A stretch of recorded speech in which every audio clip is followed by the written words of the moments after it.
and welcome to Something to Talk About. I'm Linda McNamee, and for the next hour we are going to hear a very inspirational story that as you start hearing the story, you're not sure if it's going to have a happy ending or not.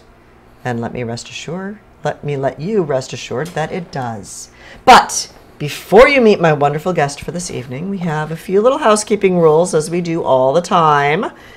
If you would like to call this evening, and if you have a question for our wonderful guest, whom you will meet momentarily, you can always give us a call at 781-270-9199.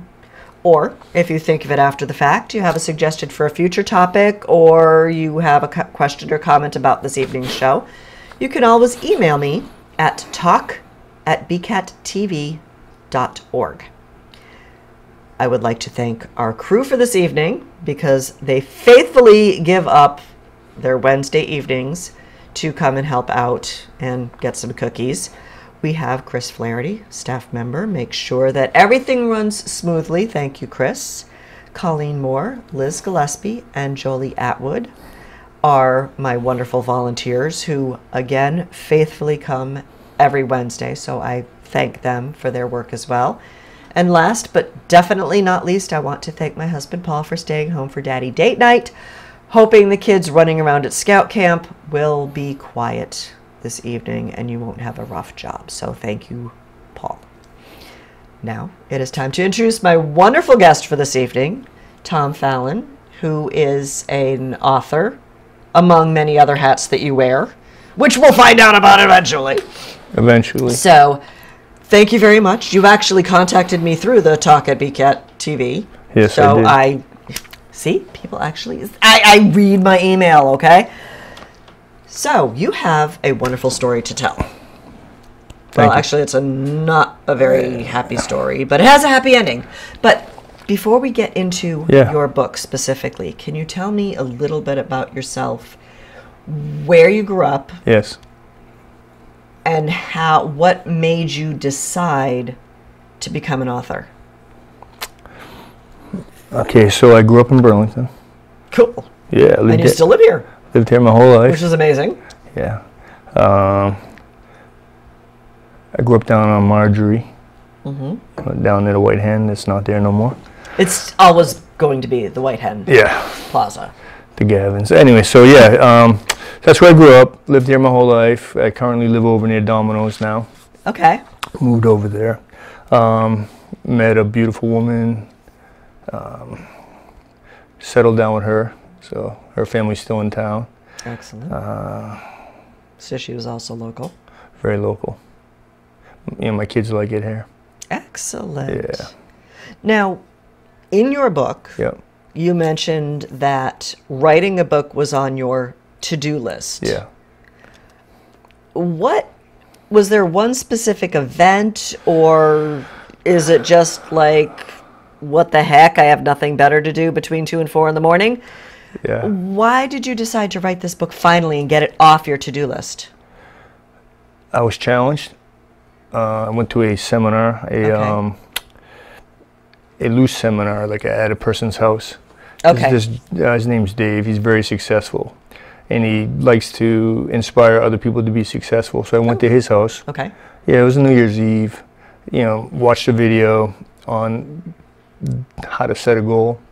Oh, okay. And so as you're firing down your goals, like jump out of a plane and I did that. Yeah, you did? Yes, I did. Where'd you do that?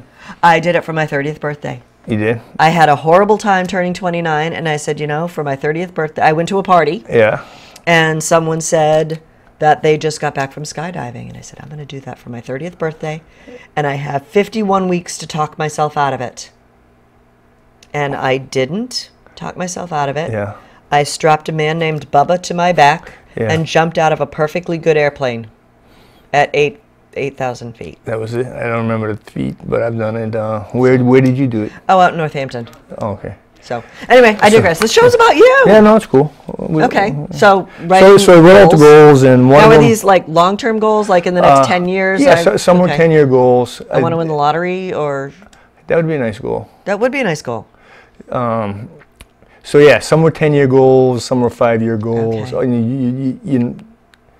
you bring them closer, the ones that are more important maybe, or the ones that are necessary. Like, so you kind of prioritize them and figure out. Yeah, that's a good idea. A good way to say it. So, Okay. so I had 1 year goals, and I don't know where the realistic goals, Yeah. like winning the lottery, probably isn't too realistic It's because I never probably not. play the lottery. Oh, do you play? No, I don't. Yeah, then you're probably not going to win. No, probably So not. that'd be first step is to actually buy a ticket. That would help. Yeah. So we wrote them all down, but that one stuck out there for me. Write a book, because who doesn't want to write a book? You don't want to write a book? Everybody wants to write a book. Everyone, yeah. So I wrote down write a book, and then I'll probably write a coloring book or something. But anyway. Hey, I can help you. I like that. So wrote it down, and then it just stuck with me. And you have a Kindle? Yes, we do. Yeah. So I found the book on the Kindle, How to Write a Book in 90 days. Wow. So I read it. It wasn't that difficult to read. It was pretty easy reading. So I read it, put it down, and then I said, I think I should try that.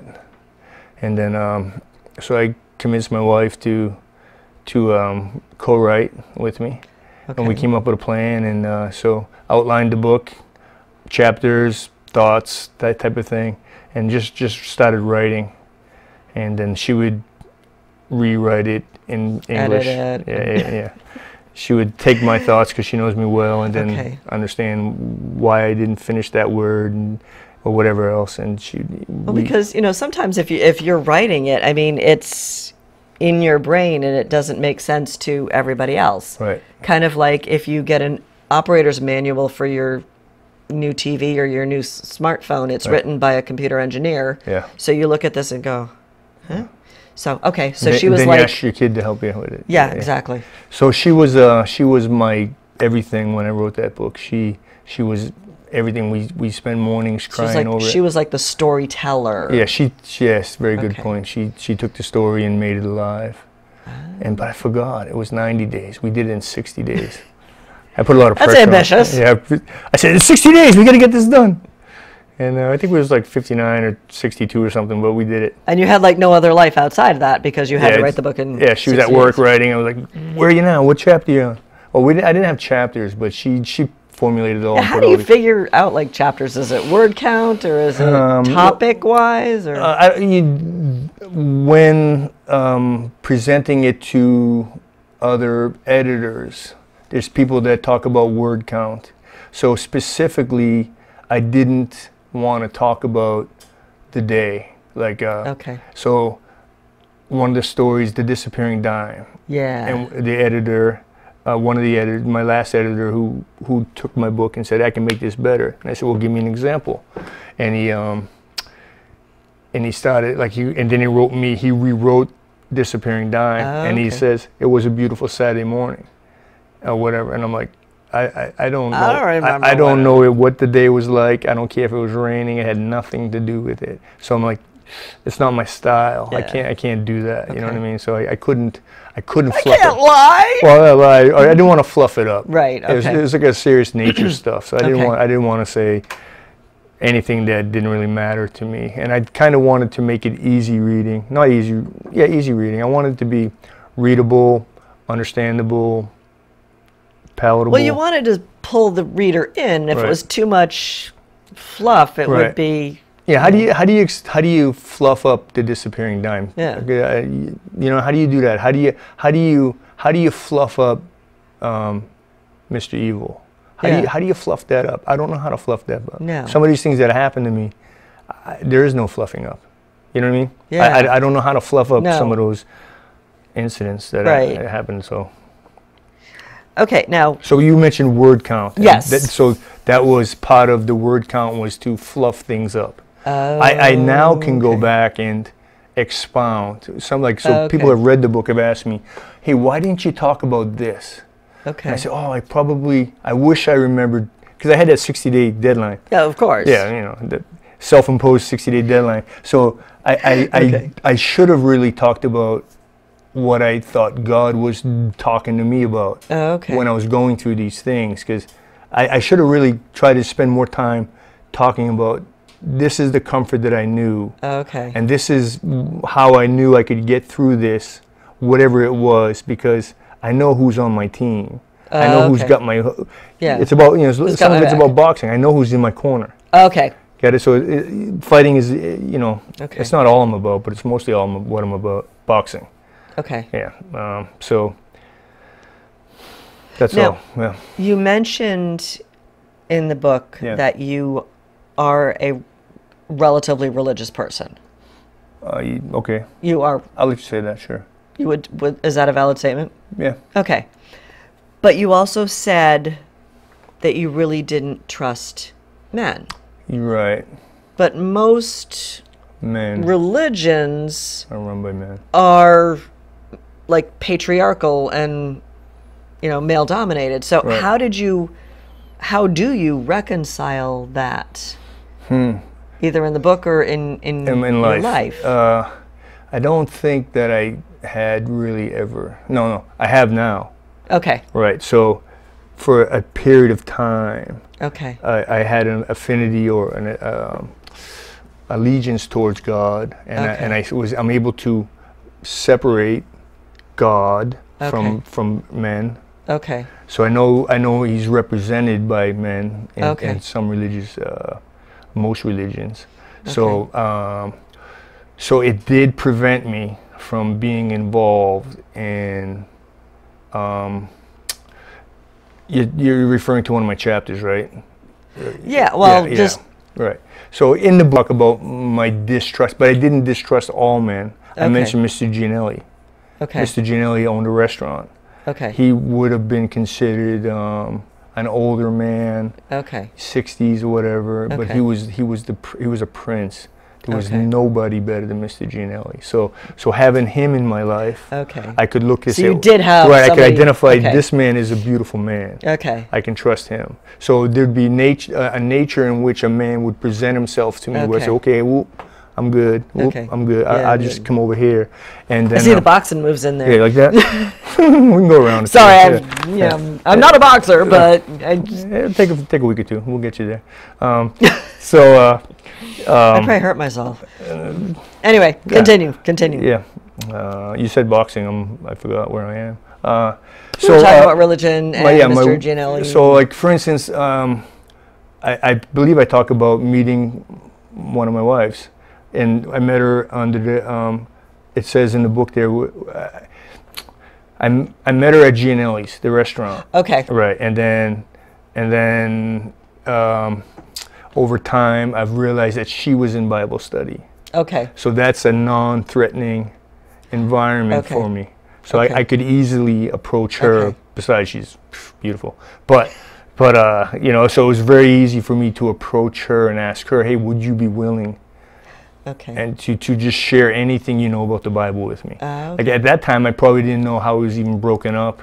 Old Testament, New Testament, Yeah. Matthew, Mark, Luke. Well, I John. just keep, it just kind of hit me, all the other topics aside. Yeah.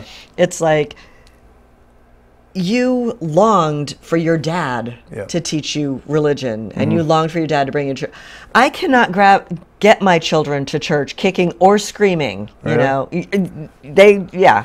So it just, I'm like, okay, what 8-year-old wants to go to church? And it just like blew my mind. So It was. I believe that people have callings.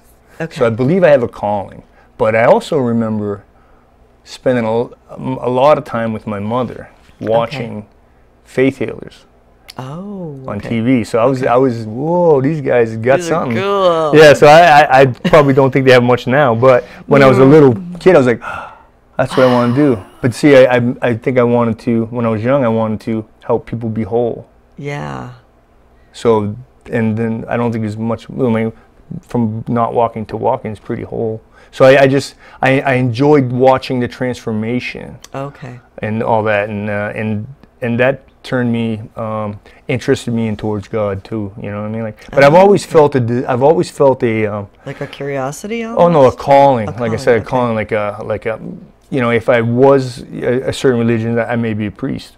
Excuse me, but I've come to other decisions that would prevent me from being a priest. Okay. So I was in that mindset as a young boy that I'll okay. probably be a priest someday. But then Okay. then it just didn't happen for me.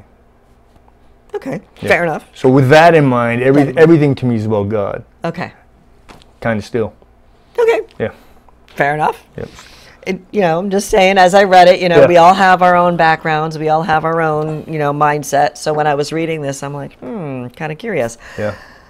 But let's move on to your relationship with your father. My Because dad? it wasn't a stereotypical relationship. Yeah. So what, do you feel comfortable? Yeah, we can talk about anything. Because I'm just thinking, how did he influence the type of parent you wanted to become? See, Or even if you wanted to become a parent, I always wanted to be okay, so I looked at my father. Okay. And I looked at my father's relationship with my mother. Okay. And I said, this isn't right.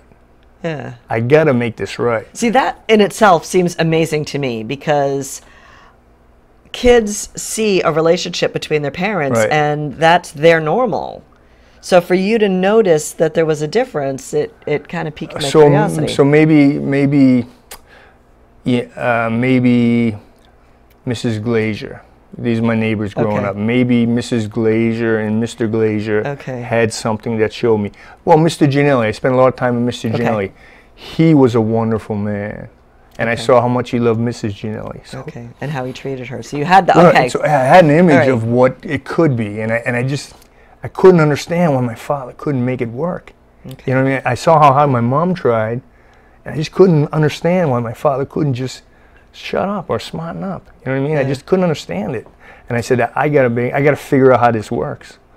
But he had a lot of friends, and he was, Elvis. You mentioned like Elvis's. Colonel Parker. Yeah. Yeah, I have no Elvis's idea how he knows- manager, VIPs, police officers. He was, best buddies. He had these parties and everything. And charismatic. okay. Yeah, I don't know. But my father may have had other relationships that he okay. that he tended to, that had a priority in his life.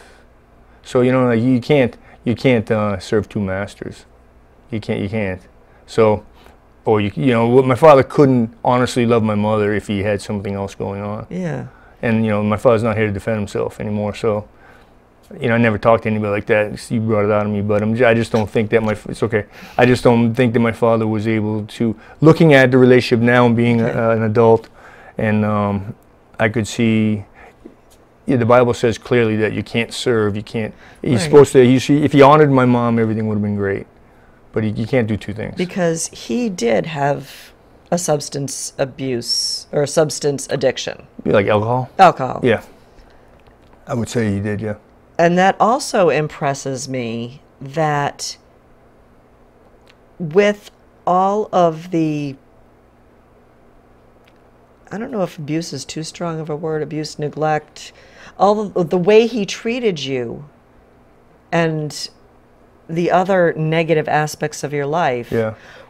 What do you think kept you from turning to either alcohol or drugs? Well, without hesitation, and it looks like I'm hesitating, it has to be God. Okay. For me, seriously, it has to be the constant companionship that I had Okay. with him. Because when I had nobody, I had him Right. whispering in my ear, Okay. loving me. Okay, Cool. so I had those things to look forward to, and I had friends. Okay. I regardless of what I wrote, I still love my brother. My older brother was a prince for me. He was really. Now, how many siblings do you have? I know you said it in there, but I've had 5. Okay. One of my sisters have passed away, but there were Sorry 6 to of hear us. that. So thank Okay. you. There were 6 of us. okay. 3 boys, 3 girls. Okay. And your brother is the one that got you involved in boxing. Yeah. So was boxing like a good outlet for you to like display some of your aggression? Like we talked about the disappearing dime and. No, I wasn't boxing then, and wasn't I don't know if boxing he was boxing then himself. Okay. It was boxing. So when my brother was a professional fighter at 16, Right. he was everything. Like my mother, my father. He was like the success. Yeah, he was it, stories. man. Everyone talked about He was him. a superhero. Right, Yeah. people Okay. still ask me about him. Like, dude, he's retired. You know what I mean? So that was very that was like a whole outlet where my family was involved into. Okay. So that's, no, I never even thought about it. Thanks for bringing it up.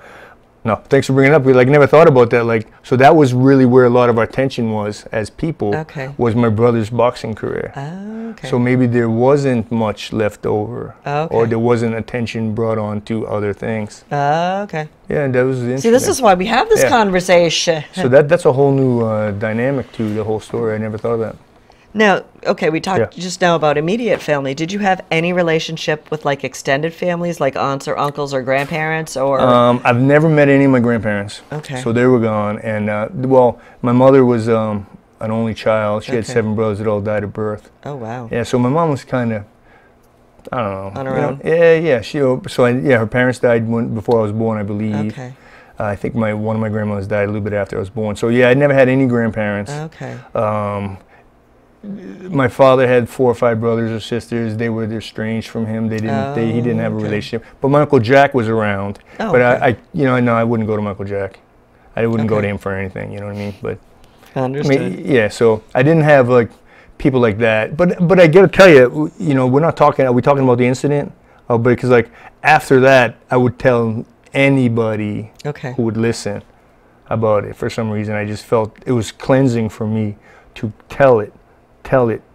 Okay, the incident with Bill Evil? Bill Evil, yeah. Yes. So, without disclosing too much, do we want to talk about Bill Evil? You can talk about whatever you want.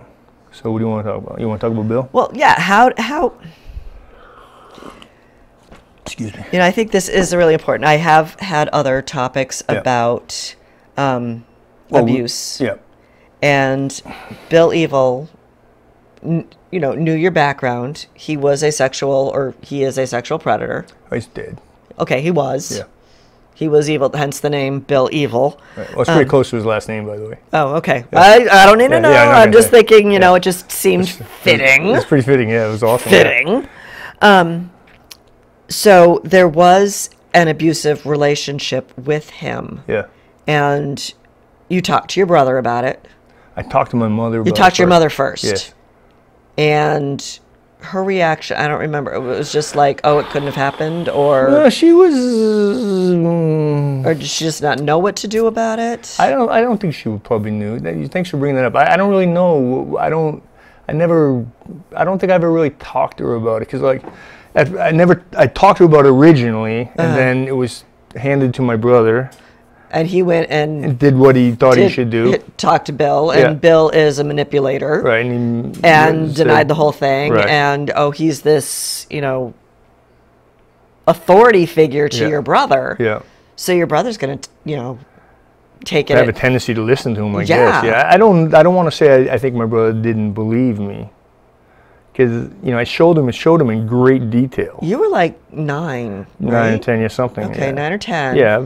So it's like, oh, well, here, Bill, my manager, my coach. Yeah. I'm speaking as your brother, is like, he's a nice guy. I've never had any problems with it. Maybe my brother's just like imagining some of this. Yeah, but now you bring this up, right? I showed him in great detail. Okay. How does a 10-year-old know great detail? That's true. Right. So now I'm putting a case on my brother now. I was letting him, he's in trouble now. No, I'm kidding. But I just really think that I would probably hope to think that he just realized these guys. And, okay. Because 70s, 80s, whatever that was. Nobody talked about it. Yeah, nobody talked about it. And even now, it's like it's still a very taboo subject. Right. And people are still getting away with it. So exactly. Right. I thought I even read saw something on the internet about that movie producer guy actually had something dropped against him. I can't watch the news anymore. Yeah. It's just way too depressing. So, you chalk it up to learning experience. Right. All the other great things my brother's done for me and with me, and the love he showed to me should carry on, should account for something. You know what I mean? Like one mistake isn't, or one and it's disagreement. just, the social mindset. Yeah. It's like, it. Now, did your mother eventually acknowledge that there was this problem and that you were in fact abused? And did she ever protect you from Bill Evil afterwards? I love that name. It's just so evil. Yeah, it's pretty good. I believe the situation was drastically altered. So there was very little contact until I went to the gym. When you were 16? Yeah, when your brother got out of the Marines. Right, exactly. So that's a scenario, but I was an older kid then. Okay. So I was able to call him out. I pointed him out and called him out all the time.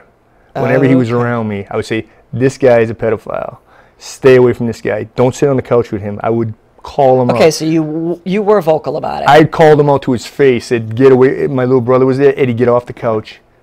Okay. Get away from this guy. He's a maggot. Well, that takes a lot of courage for you. No, yeah. I was boxing. I was sparring. And I said, wait a sec. Get away from him. Wow. Yeah, so I was intense on keeping. Because as I was reading the book, I was just like imagining or envisioning you're protecting yourself. And, oh, there he is, I'm going to go this way. Oh, there he is, I'm going to go over here. Or I'm going to adjust my schedule to be here, not when he is. Yeah. But I never realized how vocal you were about it. Yeah. I couldn't sit around and risk somebody else getting impacted by him, or if I had a chance. Which is very noble. I mean, it takes a lot of courage. No, it really does. Okay. It does. Psychologically. So. Because nothing happened. Nothing. Okay. He wasn't brought to justice. He wasn't even confronted with it. Right. I saved him from my father. My father, it would have been all over then. Yeah. I don't want to make this big deal about my father being what he is. Right. I mean, other than what he is, but there's no doubt about it. Right. And I did not want that on my Dad shoulders. would have taken Dad would have took the care of it law all out. into Took care of it. his They own never would have hands. seen him again. Whether he did it or not, I don't know. But somebody. We don't want to know. Yeah, but Dad would have taken care of the situation a little more permanently. Yeah. And then you probably. He never would have touched anybody again. Put it that way. Yeah. Yeah. Okay. Now you talked about bystanders. Bystanders. And when you were writing in the book, you felt that you couldn't confide in anyone else. Was it because people were just innocent, not really innocent bystanders, but they were bystanders? They never got involved in helping you? Or do you not remember this part? Well, as you mention it, I instantly think about Mr. Soda's mother. Okay. That was my next door neighbor. Okay. I spent time going to church with her. Okay. So I would consider her one of those people. So what am I really gonna do? What is she gonna really have an impact on me? You know, yeah. Okay. So like, but like I think a woman, or I could think they could see my heart or the wound that I had. Okay. And this like not being able, I wouldn't tell her. Right. Like I didn't tell her, but I mean like, so I think I had a wound that like, that women or nurturing people would have saw. And then I could see them. That mother instinct. Yeah. They can see in your eyes that something's wrong. Something happened to this kid. What's Yeah. up? But like, not everybody would ask me, or no one, you know, no one would ask me. So that's what I mean by, like, people like that. Okay. She's the one I think about. I think about Mrs. Soda. She was taking me to church a lot, and whomever else I could, you know, the people like that, like John Sullivan. I don't know if you know him. He's a Burlington guy. Hung out with my brother. You know, he was, you know, loving me as a kid. You know what I mean? Like, so I don't like. So there were good people in your life. Oh, tons of them. Yeah. So took it in. He invested himself in my life. So I don't know if he did it just because he's a great guy, or but I would think that he probably did it because, you know, I wasn't outgoing as I am now, or nothing like that. You know, like so like I was shy, introverted, unable to speak, mumble, stutter. Oh, okay. So then you like, I would interpret that look or that caring thing as like, oh, maybe they know more about me than. They know something. Yeah, there's something. So. They know something. They're suspicious. Suspicion. Okay, now. Yep. Throughout your story, you started discovering the whole self-help thing. Yeah. You know, some of it was on TV, I think. Dennis Waitley. I got a mailing I don't know, advertisement in the mail for Nightingale Conant. They still exist, by the way. Okay. Yeah. So and it was like success strategies of winners or something like that. Okay. So I said, yeah, I got to get that because I want to be a winner. Okay. Yeah. Cool. And not just in the boxing ring. Well, boxing is life. Boxing is life. For The me. rest is just details. Right. No. Okay. Yeah. So I do have a point to all of this, believe it or not. I'm waiting for it. Just kidding. Okay. So you discovered the self-help. Yeah.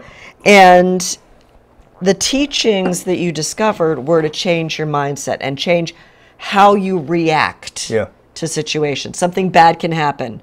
You can either choose to fall into that badness, or you can turn it into an opportunity for growth. Right. You can make that anything you want. But usually, my uneducated understanding of the subject matter was, don't you usually have to take yourself out of the toxic situation in order to start looking positive? But you were stuck in some toxic relationships there. Okay. Yet you were still able to change your attitude and stop a downward spiral. Okay. How Praise the Lord. Praise God. I would say that necessity, or, I cannot change my environment. Okay. Because I'm 12. Yeah. 16, 15, whatever. Okay. I cannot go anywhere. Right. So I got to protect my mind, and I got to build it and learn how to think properly regarding the situation. Because anything can happen to me. It doesn't matter until I identify it. Okay. And the way I identify the situation that happens to me is how it is. So I can you can really take any situation, any environment that you go through, and identify it in any way you want to benefit you. Got it? So it's really the labels we put on these things. Right. So at that time, I would take labels and say... But having that wisdom when you're only, 14 years old is... Where did this come from? I mean... I would honestly think that the Dennis Waitley program really helped. My relationship with God. I did steal. I used my father's Bible. My father had a Bible in his drawer, and it had topics. So I could look at a topic and then go to the verses. So if I was wanted to learn about lying, it would say take me to all the places in the Bible that talk about lying. Or whatever, stealing, or more adult issues. I could find those things. Now, stealing's kind of a big one in the Bible. It's kind of Thou frowned shalt upon. not steal. Yeah, exactly. Number 8 commandment. Yeah. Depending on which version, sometimes they change. Well, yeah, somebody breaks up number 10 or something like that, but it's it's number 8. So I just admire the wisdom that you had as a child. Thank you.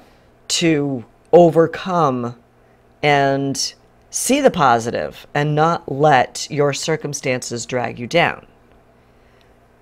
In school, though, your teachers are just like, let him through. And they just kind of said, oh, he's tired, he was boxing, or he had a competition. Or, you're right, yeah. They just kind of let you graduate. I mean... I wish they didn't, by the way. How did that influence your adult life? I mean, because... it's been a struggle. Well, some scholastically, I struggle. I can read. I read well. I read a lot.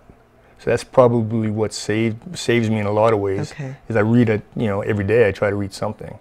So, but I struggle. Yeah, I don't struggle with math, but I mean, I don't know algebra. You know what I'm saying? So I don't think it was. I don't think it was. Well, just some of the life lessons that you learn in school. You study hard, you work hard. Yeah, but I learned that in boxing.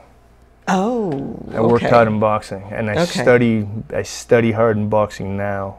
So I took that course, studied the course, and realized, I can apply myself towards a subject that I like. So I didn't care for math. Or history. English. Yeah, I didn't care for history. You know what I mean? But I know from the course that if I apply myself to any knowledge, that we can attain it. There's so many ways to get knowledge. True. Yeah, so I just tried to find. Then I started looking for ways to learn things. Okay. And I really do like reading, to be honest with you. So I don't, whatever. I don't. Anyways, yeah. Okay. I'm just. Yeah, do what you gotta do. We're bouncing around a little bit, bounce. so I'm just like, okay, I don't need to repeat that. Oh. Now, when you're 16 years old, you return to the gym. Yes. What made you decide that you wanted to become a successful boxer and do the boxing thing like your brother? Is it because your brother did it? Is it because wow. it was an escape from... I never thought about this. Like this. My brother was highly acclaimed.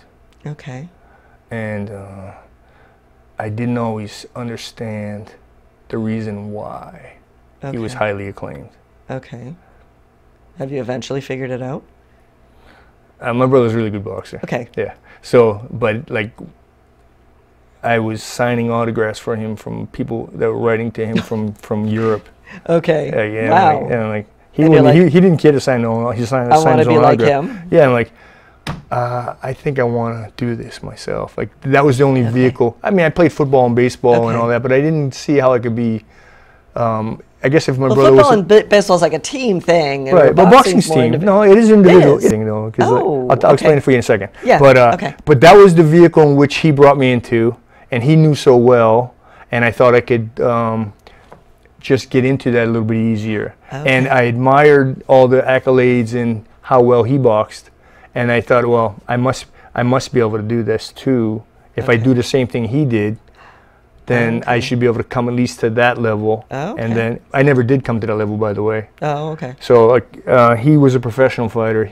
He never won the gloves twice. I did. So you could maybe argue that I did better than him did. He did in the amateurs or not, but yeah, well, so we'll do it later. Okay. But so that was the whole thing about boxing, was he was willing to take me. I could spend time with my brother. It was probably some of the best 3 years of my life. Oh, cool. Yeah, so, got to hang out with my big brother every day for 3 years.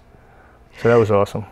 Except for fighting with Ivan. Oh, Ivan's, yeah, that was a very life-changing experience for me. It changed my life tremendously. I still have Ivans in my life now that I use. Like, so the catchphrase Ivan for me is transformational. It's powerful, because we face Ivans every day. Okay. And some we beat and some we don't beat. Okay. But I know that when I boxed Ivan in prison, I was 16. Okay. He came to hurt me.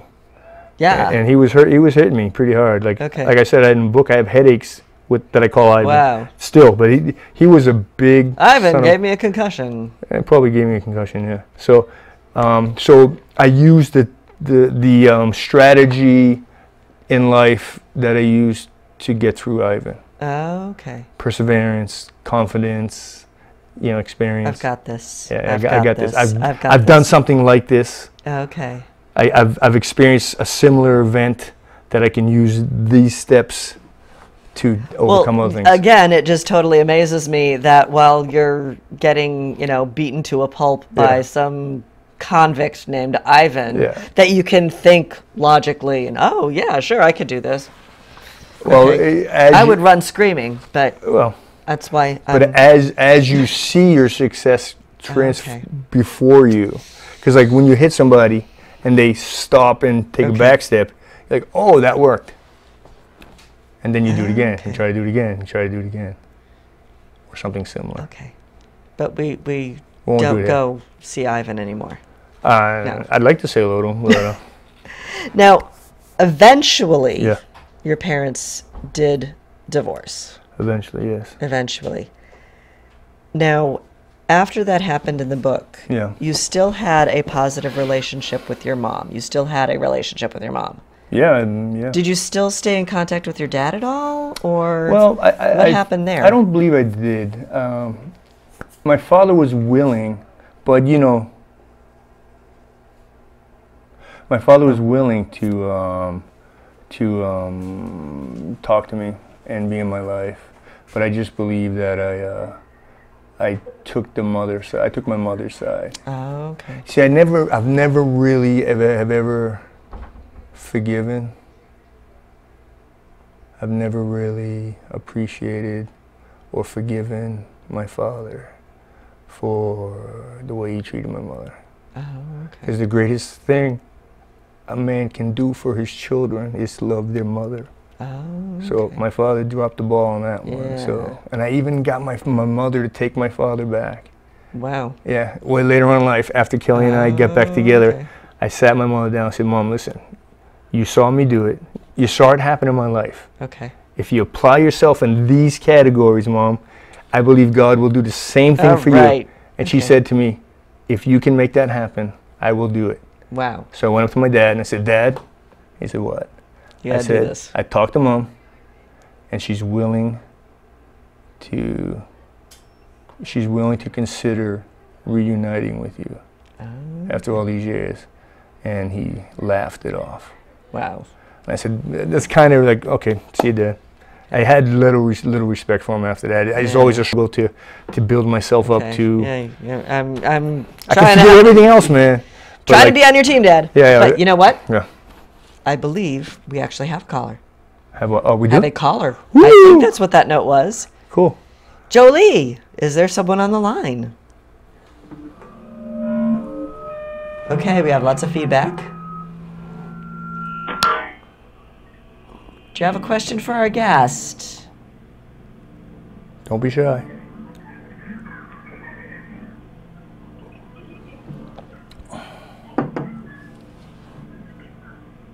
Okay, I'm not sure we have this person. Hello? Hi. Hi, can you hear us? I can hear you guys. Can you guys hear me okay? Yes. Perfectly. What's up, Tom? This is Andrew Jacob. Hey, Andrew Jacob. What's up, sir? Hey. Andrew, can you turn your TV down? I'm actually outside. Oh. And I'm hearing a lot of feedback on your side. Okay, I think they're working on that. Should I call back later? No? Do you got a question? I can hear you fine right now. It's more of a comment than a question. Okay. I got the book when I was down in Georgia, and I've had a first-hand experience seeing the impact the book has had on people, and I just think it's incredible. I'm curious to learn more about, I don't know, if Tom, I guess, has reached a point in his walk with God where, like, does he blame God for what happened? Or, has he come to a point where he's just forgiven everybody and, like, just maybe forgiven God? I'm not sure. Let me know if my question's clear, because I can hear myself in the background. Well, Andrew, I had never questioned God's ability. Okay, before you continue, Andrew, do you have anything else, or can we disconnect and Tom can finish the conversation? Yeah, I'll just disconnect. But one last comment. I love you, Tom, and I really appreciate the book. It's powerful. And Thank you, I Andrew. love seeing what keeps happening firsthand, and everyone that I'm meeting in your family. Thank you. All right, thanks, Andrew. See you, Andrew. Bye. Bye.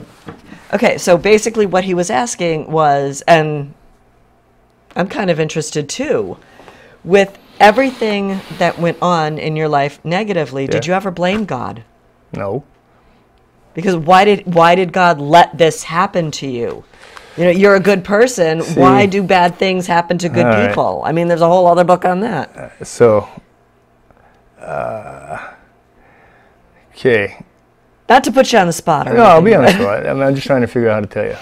I believe that the devil, Satan, has a plan. And so I don't necessarily blame God for anything that happened in my relationship with my wife.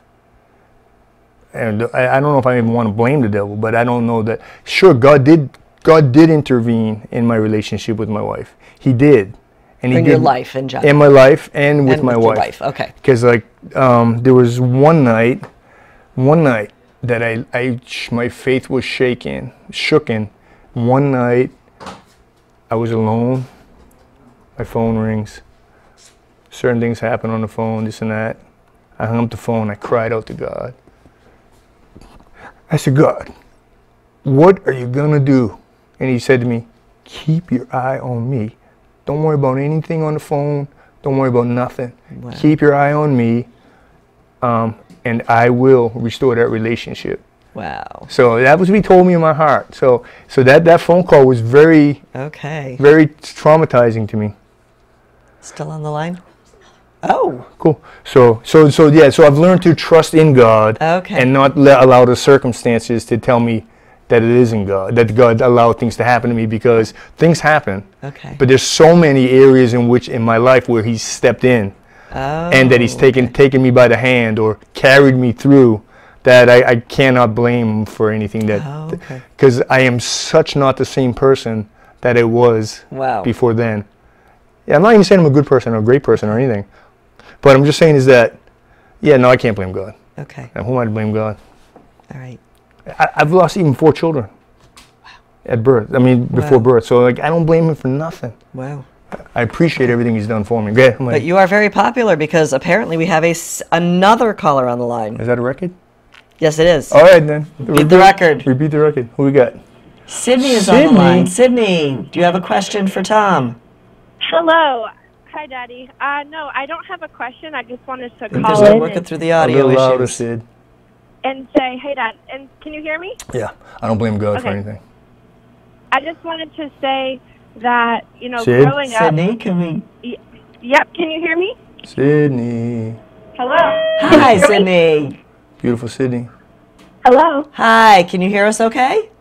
Yeah, can you hear me? Yes, we can now. Thank you.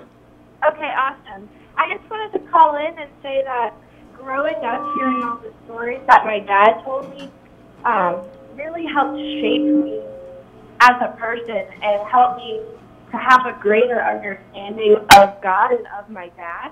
And when he wrote the book, I was so proud of him.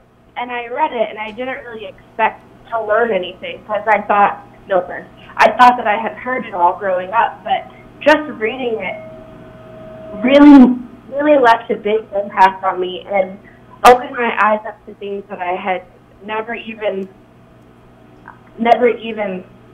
imagined. And this book, I know I've seen the impact that this book has had on so many people's lives. So I just wanted to call in and say how proud I was and how thankful I was that he was willing to share his story and talk about God and how he got through a lot of tough moments. Wow. Thank you, Sydney. Thanks, Sid. Thank you. Talk to you later, babe. Bye. Bye, sweetie. That was not a plant, but that was your daughter. That was my daughter. Cool. She called me from Washington. Wow. She's in Washington? Yeah. Wow. Thank you, Sydney. You'll see it online. See the show online. Yeah. Which brings me to my next point. Yeah. What have you told your kids about your past? Oh, very good question. Nothing. No. Well, now that they've read the book. Sydney's old enough. Sydney's Okay. 23. Okay. Quinn could care less, probably, Okay. but I don't believe I told them anything. I got my okay. So I personally believe that whatever I portray may become. Okay. So or has an impact, a greater impact on their lives. Okay. So I'll have to wait. I haven't let them read anything. Okay. My wife has read 1 or 2 chapters and probably skimmed a chapter just so they can understand what it's about. But I don't. Clayton's a little bit older now, so I may let Clay go into it. They haven't really asked me to, but I felt I should protect their exposure to some of these things. Oh, okay. So to avoid them being impacted, and so they don't really know. Sydney read it, but I don't believe they may have read it, but I don't think they have. Okay. I haven't asked them to. Okay. And they haven't asked me if they could. Got it? Okay. Now, we are running out of time, believe it or not. But I do want to get into your relationship with Kelly. Oh. And... Just kidding. Wise guy. Just kidding. Don't do this to me. Okay, so you guys did separate, and you actually did officially get divorced? Officially. Divorced. And now you're back together again? Yes. Now, I would say we never left, but that's just me. Well, The paperwork says otherwise. The paperwork says other things, but I believe him and I had a plan. Or He had a plan. Well, He filled you in eventually. She had a plan, and we worked it out. Okay. Him and I worked it out. Now, Yeah. after you had separated, Yeah. you were convinced to get her back. I was convinced to never let her go. Let her go. Okay. Okay. Fair enough. Gotcha. Fair enough. Okay. So, but she had other plans, Oh, well, of course. and her plans prevailed. But not forever. Not forever. How did you convince her to take you back? I double dog dared her, man. That's all you gotta do. Oh, that's it. That's it, man. Sure. You double dog dare him. That's the secret. It's in my next book. So we, I don't know. There's a million things. Like, ironically, the day we got divorced, we went to a seminar. Yes. Yeah. I bought it ahead of time because I was changing. Right. Okay. I was transforming We're my gonna life. change. Right. I'm gonna change But it. you know, you hear in all these other situations, don't marry somebody and expect them to change because they're not going to change. But you did. I think I changed back. Shh. I think I changed back. Shh. I don't know that I really changed. But no, some seriously, of my just in views. general, Yeah. Okay. So listen, that was my greatest investment ever. My wife. Okay. Why shouldn't I do everything I can to please her, even if it's different than what I wanted to do? Okay. I don't have any other responsibility greater than loving my wife. So it's a no-brainer for me. Okay. That if she didn't like me talking about, I don't know, Y2K, Okay. right, then I can probably shut up about Y2K if it bothers her that much. Okay. Because I don't really want to listen to, the Rolling Stones. You know what I'm saying? Like, Okay. So you asked me a question before, we didn't, but music was very important to me. But we can go Okay. back there. So I just believe. I don't remember that chapter in the book. Sorry. It's about Elvis. Elvis. Yeah, Elvis That's and right. Jesus. So, I just, when we got divorced, it was me, the judge, her, and a lawyer. And I just standing there, and he's like, Mr. Fallon, are we waiting for your lawyer? I said, no, sir, I don't have a lawyer. He goes, son, you need a lawyer. I'm like, why? He goes, you're getting divorced. I said, I'm only here because she wants to be divorced. He goes, you don't want a divorce? I go, no, I don't. I said, we will work it out. And he's like, son. He's like shaking his head, this old man, son, you gotta know, son, 90 days from today, you will be divorced. I'm like, whatever. Okay. But that night we went to a marriage seminar. I had it lined up. Yeah. So I had a hotel, and she probably wanted to hang out in a hotel and stuff. So we went. I think I slept on the floor. She slept in the bed. It was like, oh, why am I here? But the thing is, You got her to still go. well, which yeah, is I think impressive. like I said, I think she wanted to go out, to the Okay. hotel. But anyways, she had come to tell me later on that there was something that was planted in her mind that worked over and over, and she said, okay, maybe it can work then. If it worked for this person. I read story after story after story. I filled my mind with books and ideas and concepts. Because I was How am I going to do this? Yeah. So I dwelled upon rekindling the relationship. So I changed some things in my outlook of despair. Like I wouldn't even get a dog because I didn't have a great outlook on life. You know what I mean? So there's different things like that. Hoarding food and stuff, and just different things like influence from other people. And she's like, she just wanted to live a different life, and I wasn't really smart enough to understand that. So I spent a lot of time alone with God and studying. I don't know what she was doing, but I know that when I was divorced, I spent a lot of my time in church, learning from successful married men, and researching people who had come from divorce. Okay. But only to the point where they reunited. I wouldn't research anything that I would put aside anything that contradicted. Okay. So if I want to be a great fighter, I learn from great fighters. Okay. That's it. And if I want to be, whatever, You find the good examples. right, you find the good examples. And so I found the people that would actually show me the way. Okay. Got it? Okay, cool. Excellent. Now, what advice would you give someone who is in a negative situation good on one. how to take the first step to start seeing the positive? Well, I think they need to protect themselves first off. Okay.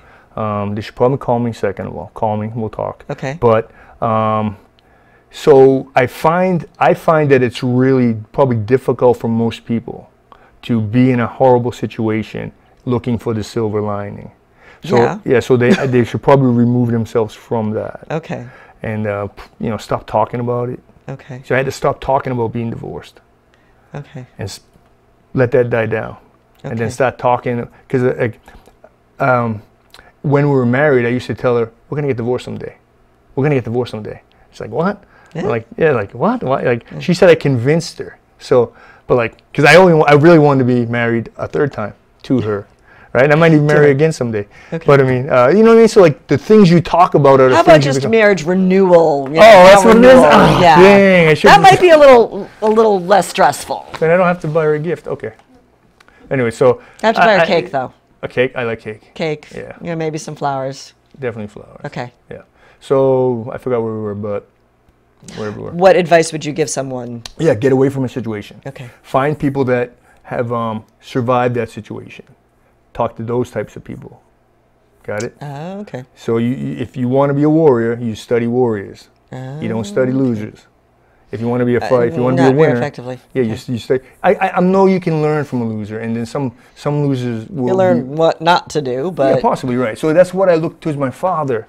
So I learned a lot of not things, like don't do this, don't do that. don't do that. But I okay. still give him credit for a lot of things too, because Okay. he did teach me a bunch of stuff. Okay. And my mother taught me a bunch of stuff. I think I'm a good father because of my mother. Okay. That's all. I'm not yeah, anyway. So find someone who's done what you want to do. Okay. Surround yourself with those people. Get yourself out of harm's way. Call me. Because you are a career coach now, or a life coach. Life coach? Yeah, life coach. I went and got certified, and learn some strategies. Cool. Because we help people in everything we do. Okay. So I just wanted to be able to help them in a greater way, have a bigger impact on. And stay positive. Stay positive. Stay positive. Give him all the credit, and take it from there. Excellent. You know what? What? We're out of time. That time? Oh, Yeah. 12 seconds. Got 12 seconds. But I do want to thank you Thank you. for reaching out to me and Yes. contacting me and accepting coming on the show. And My I pleasure. want to thank everyone at home for tuning in this evening. I hope you found our discussion and Tom's story as inspirational and as hopeful as I have. And I hope you have a great week, and I'll see you around town.